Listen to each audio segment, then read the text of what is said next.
السلام علیکم. امید لرم چې ټول به ښه وي. نننۍ ویډیو کې مو ساده طریقه ده چې موږ څنګه د لوکیډ اکاونټ کم اپلوډ آی ډي کارت آپشن دی کم فار آیډنټیټي دا موږ څنګه چینج کړو ډیټ آف برث چې کله هم تاسو اکاونټ لوکیډ شي هغه تاسو نه پروف ثبوت کړو هغه تاسو سوي نه څنګه ریکور کوو کوم آپشن دا څنګه چینج کوو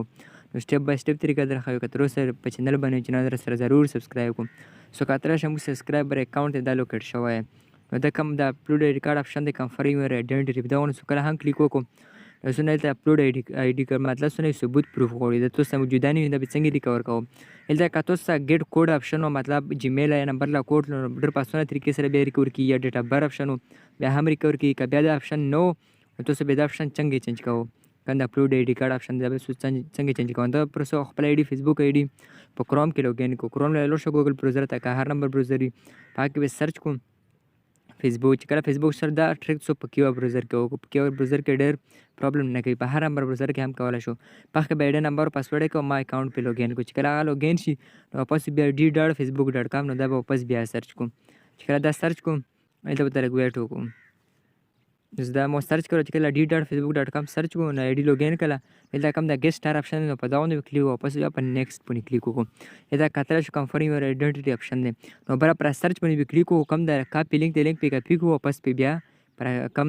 شیر آپشن دی واپس بیا پیسټ کړو کوم د پیسټ آپشن دی نو فرست نمبر سره بیا روشي ته بیا چوزر آپشن نو به څه ریموو کړو زه یو نوم سره درښایم دا به تاسو چیلنج چوزر آپشن بي نوم بي دا به تاسو نه ریموو کو دا خو زه به تاسو بي سي نوم اډ کو دلته څو کتلی شو چیلنج چوزر نو دا کم نوم نو دا به تاسو نه ریموو کړل بي سي اډ کو او سرچ پې کو چې کله سرچ کولو څو کتلی شم موږ اپلوډ آی ډي کارت کوم آپشن هغه چینج شولو په لایو اون ویډیو کې ولدا کوم څو ډے وي منت وي به تاسو راکړي او په نیکسټ باندې کلیک وسه آی ډي به ریکور شي نو د ریکوري طریقه وه بیا که ډېر ملګري چې هغه ته ډیټ اف برث هم نه وي د ډیټ اف برث له آپشن چینج شو خو بیا ډیټ اف برث نه وي ډیټ اف برث آپشن به څنګه چینج کوي ګیټ کوډ له مطلب کوډ آپشن موږ لرو چې کوډ سرچ شي نمبر له نو په طریقې سره ریکور کړو انشاءالله دا ویډیو څوک شیر کړه نو